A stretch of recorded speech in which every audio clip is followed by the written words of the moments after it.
Terima kasih Umar. Baik, COVID-19 membawa pelbagai cerita baik suka mahupun duka. Namun dalam dunia perniagaan lazimnya ia tidak dapat lari dari kisah menanggung kerugian dan hilang sebahagian besar pendapatan. Begitu juga yang berlaku kepada kontraktor elektrikal dan mekanikal K. Aaron Inbaraj yang kehilangan hampir 75% pendapatan bulanannya dari RM200,000 kepada tidak sampai RM50,000 sebulan. Sebaik sahaja kerajaan membenarkan sektor ekonomi kembali beroperasi, perniagaannya kembali bernafas.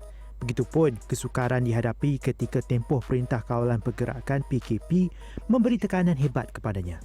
Pada bulan Mac apabila PKP diperkenalkan, semua perniagaan kami terhenti serta-merta. Di mana ada equipment sebab kita industri buat pump repair maintenance. Semua barang yang kita bawa tak boleh kita bawa ke customer dan customer pun tidak dapat memberi order baru untuk kita.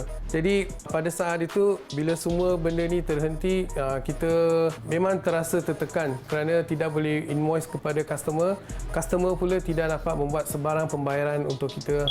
Cabaran paling besar buatnya adalah apabila kehilangan 40% daripada sumber pendapatan selepas sektor perhotelan tidak lagi menggunakan perkhidmatannya. Tambahnya keadaan semasa yang tidak menentu terutamanya daripada aspek pembayaran pelanggan juga menghadirkan kesukaran. Pada masa yang sama, job yang kita dah buat halfway, kita pun belum tahu kita boleh pergi habiskan kerja tu ataupun boleh billing pada klien. Itu yang fear. And then yang ketiga, staff yang kita ada.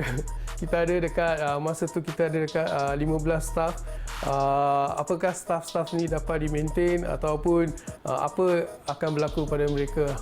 Bela bersyukur, bantuan skim pembiayaan pemulihan perniagaan mikro atau CBRM menerusi tekun nasional, segalanya dapat diselesaikan dengan baik. Bantuan RM10,000 yang diterima disalurkan sebaiknya membayar gaji kaki tangan dan yang lebih melegakan hati Aaron, tiada pekerja diberhentikan dalam tempoh sukar itu.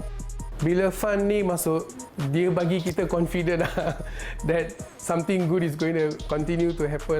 Sesuatu baik akan continue berlaku. Jadi duit itu kita dapat gunakan untuk cash flow. So instead tunggu klien bagi kita payment, kita dapat fund ni untuk gunakan untuk pembayaran expenses. Orang kata bukan senang nak senang, tapi tak susah kalau nak susah. Pandemik COVID-19 nyata membawa detik sukar buat ramai orang, khususnya peniaga. Namun patah sayap bertongkat paruh, patah paruh bertongkat siku. Perjuangan harus diteruskan demi kelangsungan perniagaan kerana manisnya pasti akan muncul jua.